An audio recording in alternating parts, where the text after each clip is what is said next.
para sa present state of cinema na ano masasabi mo na kumikita ngayon yung King Pao movie? First box office hit of the year. Good.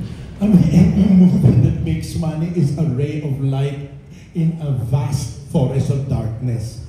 Any movie, okay? Any movie that makes money is a ray of light. And maybe the other producers can also learn from what successes there are along the way. I mean, for the first time na after so long, may kumita, hindi ba dapat yan i-celebrate yan, okay, together with Alex Ayala, okay? We have to celebrate these moments and learn from it. At siguro ang isa pa rin dapat natin matutunan is that alam natin na we just cannot limit our audiences to Philippines alone.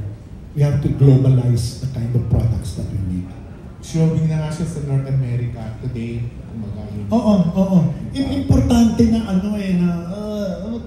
yung bakit ka you should not limit your work to your backyard. You must look at the field which is behind your backyard, which is the infinity of global audiences. Di ba? Dapat, tsaka grabe, pucha yung Hello Love Again, nag-number 8. 2 weeks yung naipalabas. Hindi ba? Number 8 siya sa American box office. Ilang Pilipino nanood doon, ganun ka-powerful tayo. Okay? That's how Filipinos will conquer the world. We will migrate and conquer the world. Okay? So if we only learn how to, to show it outside, we will make more money. Pero pinapauwi na raw ni Trump, di ba? Mga immigrants.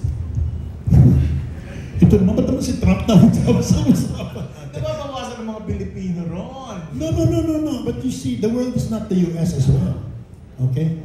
There is always Canada, Mexico, and Europe, hindi ba? I mean, we should learn to widen our vision, not to limit our vision with what we are used to.